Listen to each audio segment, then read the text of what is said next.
Девчонки, всем привет! С вами Катрин Солнечная, менеджер Prestige Model Agency. Прежде чем опубликовать некий материал для вас, рассказать в статье, либо снять видео, мы всегда очень долго к этому готовимся для того, чтобы проверить информацию на все 150%.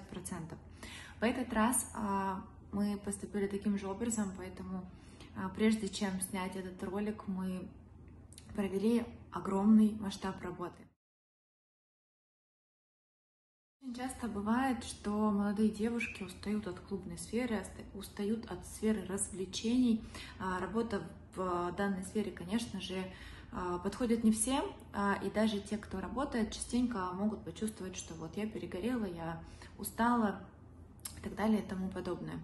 В таких случаях, как правило, мало кто готов все равно оставаться в стране своего гражданства, либо в стране, в городе, в котором девушка росла, жила и развивалась. И в любом случае, да, после того, как девочка увидела другой мир, другую жизнь, большинство хотят уехать куда-то, жить и работать за границей. Здесь в последнее время появился новый риск, о котором мы сегодня хотим вам рассказать. Офисная работа, менеджер по работе с клиентами, менеджер инвестиционных компаний. Такие объявления, часто рассылки, часто публикации на довольно популярных каналах, довольно популярных чатах, приглашения от якобы менеджеров и специалистов данной индустрии поступают нашим девчонкам очень часто. Изначально мы были заинтересованы тоже этой сферой, потому что что-то новое, почему нет, да, и очень интересные, и очень красиво, красочно оформленные условия. Мы решили разобраться, вникнуть, что же это такое. Работа в 3 странах: Таиланд, Мьянма, Лаос. Как правило, приглашают девчонок именно туда. Каким образом выглядят объявления, их целая масса, их можно найти в интернете, просто загуглив фразу «работа в криптокомпании Лаос», к примеру. Что происходит на самом деле? И как обычно это выглядит в интернете, рассказывается очень красочно про красивую, чистую работу в дневное время. Поэтому девчонки, которые устали от ночной жизни, с облегчением интересуются данной вакансией, обещают оплачиваемый перелет в одну сторону в случае контракта на 3 месяца и туда и обратно в случае контракта на полгода. Ну, на самом деле тут ничего такого подозрительного нет. Большинство азиатских стран частенько предлагают подобные условия. Хорошо, едем дальше. Далее предлагают офисную работу.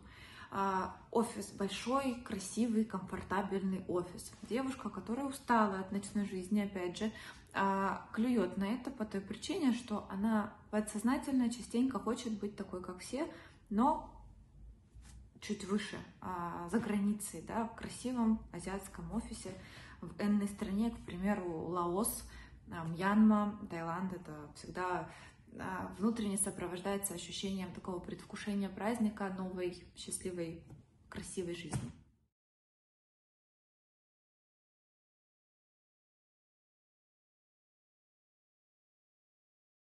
Обещают какой-то продолжительный рабочий контракт, который заключается официально через консульство и так далее. То есть это изначально внутренне вселяет такую надежду, уверенность, что вот, наконец-то я нашла приличную, взрослую, стабильную работу. Но, как показывает практика, как бы не так.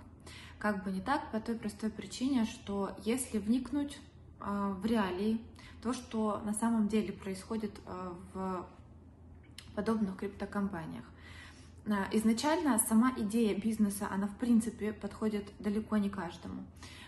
Часто девчонки хватаются за сердце, говоря о том, что как сложно работать с туристами на консумации, когда они не знают, к чему они на что они идут, когда приходят в клубы, да, мы разводим их на деньги, они платят, вот там это шампанское стоит $1000 и так далее и тому подобное, их девчонок часто мучает совесть. Так вот, суть работы в таких криптокомпаниях, которые предлагают подобные сладкие условия, заключается в том, что девушка выступает в качестве подставного лица. Она работает посредством видеосвязи, фотографий, чата с иностранцами. Как правило, переписку ведут сами китайцы, тайцы, ну, обычно это Китай. Далее расскажу, как там все на самом деле обстоит. Девочка просто является лицом, которое призывает к общению. Да? Это, как правило, начинается общение на сайтах знакомств, где девочка общается с иностранцами, и в ходе диалога, в ходе их общения, после того, как она уже прониклась к нему, он проникся к ней доверием, она его чем-то заинтересовала, заинтриговала, как правило, красивые девчонки европейской внешности, азиатской внешности, в том числе, без разницы на самом деле. Главное, красивое лицо, хорошие фотографии, возможность выглядеть в кадре более или менее приятно, симпатично. Она общается с этими парнями и дальше предлагает какие-то схемы.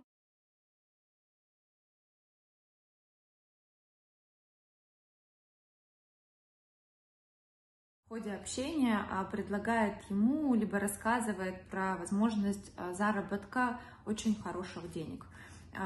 И регистрирует его, ну, либо дает ссылку, либо это как-то всегда по-разному выглядит. В общем, так или иначе, человек, мужчина, иностранец подписывается на то, чтобы быть инвестором в этом криптобизнесе. Вкладывает сумасшедшие деньги, как правило, там это не речь о 200, 300, 500 и даже $2000. Это более внушительные деньги, где переписку, опять же, ведут местные по определенным скриптам. Написанный текст, подходящие истории, причем происходит так, что скрипты совсем не подходят под личность девушки, когда девушке, там, образно говоря, 23 года, а скрипт рассчитан на женщину 38, и девочке надо как-то подстраиваться, вот это тоже доставляет определенные неудобства. Но суть в том, что от ее лица, от ее имени, соответственно, человека, ну, грубо говоря, разводят прямо на деньги. Разводят на деньги, и все это происходит вот в таком формате, такой небольшой love story. При этом все это сопровождается следующими условиями.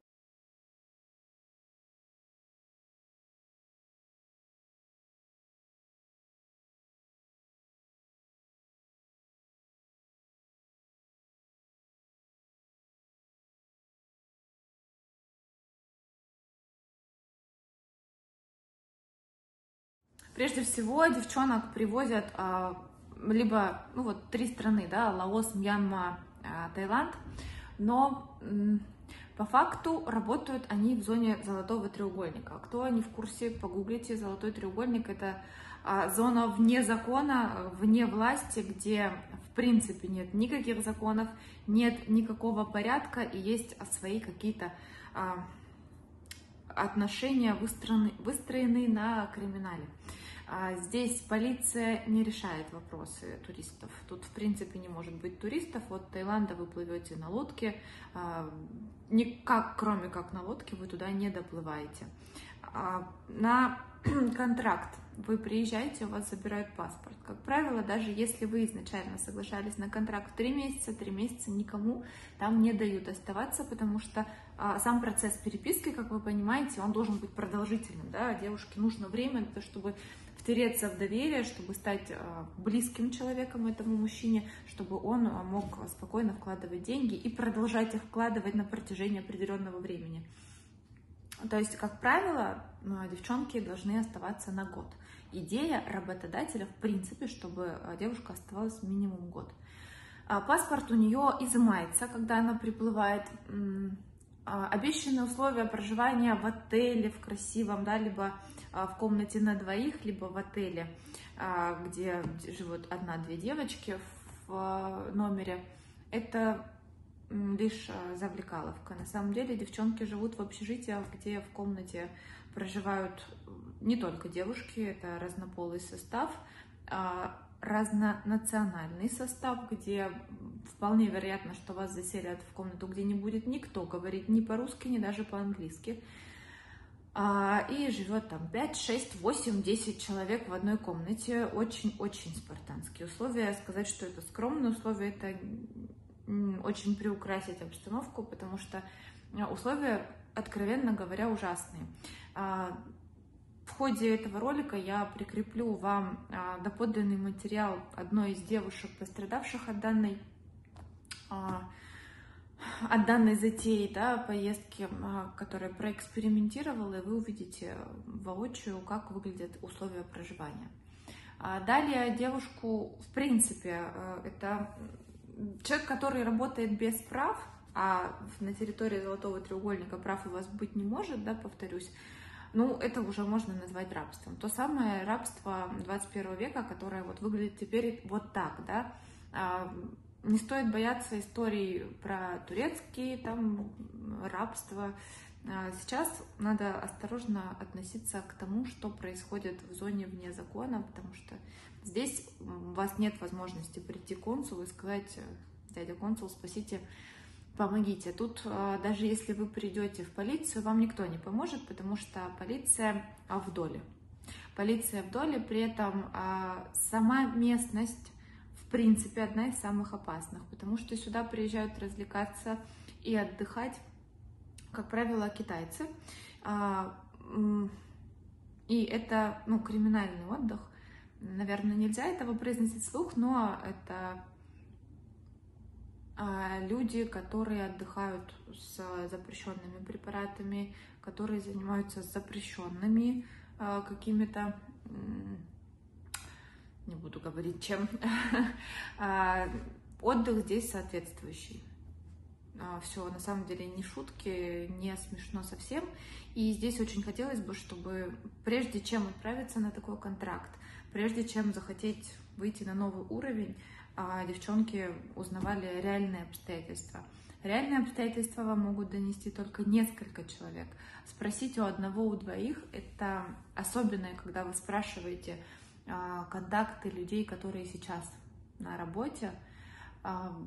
Стоит заранее предположить, что это будет сфабрикованная информация, потому что далее обязательно выложу и прикреплю к этому видео скриншоты из чата, из информации в интернете, какое количество девчонок потом ищет своих подруг, сестер, какое количество родителей потом теряет своих дочерей, потому что ситуация на самом деле плачевная, потому что, ну, оттуда уехать практически невозможно. Даже если вы будете говорить, что мне не подходят условия, я не согласна работать, выбора практически нет. Если вы приехали, вам надо отрабатывать. Отрабатывать при этом зарплата оставляет желать лучшего. Да, вам могут пообещать 2-3 тысячи долларов в месяц, а по факту огромное количество штрафов, огромное количество наказаний непонятно за что. Девчонкам по контракту предоставляется питание, ужин на месте работы, но это питание, это ужин для местного населения, то есть это очень острые продукты, очень специфическая кухня, которую, как правило, девушки из стран СНГ в принципе не способны переварить, не то что усвоить и нормально на этом существовать. То есть при этом еще, да, надо понимать, что Золотой треугольник — это очень такая дорогая зона, сюда не приезжают с целью экономить, и то, что вы заработали, как правило, вы, скорее всего, и потратите на продукты, потому что жить постоянно, причем еще, да, не говорила, что живут девчонки здесь в закрытых общежитиях, помимо того, что в жестких таких условиях комнаты, еще это город, как бы город, огражденная территория с колючей проволокой, с запрещенным выходом за территорию.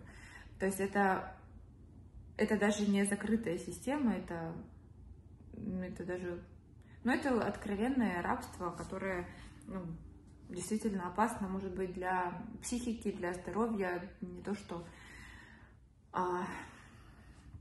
для какого-то там роста.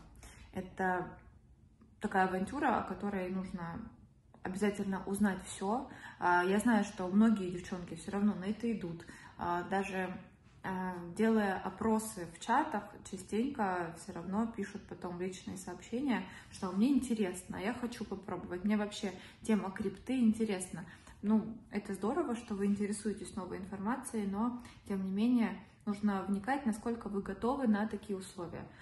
Даже если вы любите азиатскую кухню, даже если вы спокойно относитесь к ограничению вашей свободы, подумайте о последствиях самой сути работы, к чему это может привести. Не хочу ни в коем случае никого напугать, но тем не менее посыл данного видео в том, чтобы вся информация у вас была на руках. Надеюсь, у меня получилось. Еще раз спасибо за ваше внимание. Если что-то я не озвучила, что-то у вас остались какие-то вопросы, не стесняйтесь, пожалуйста, пишите мне в личку. С вами еще раз была Катрина Солнечная. Всем хорошего дня.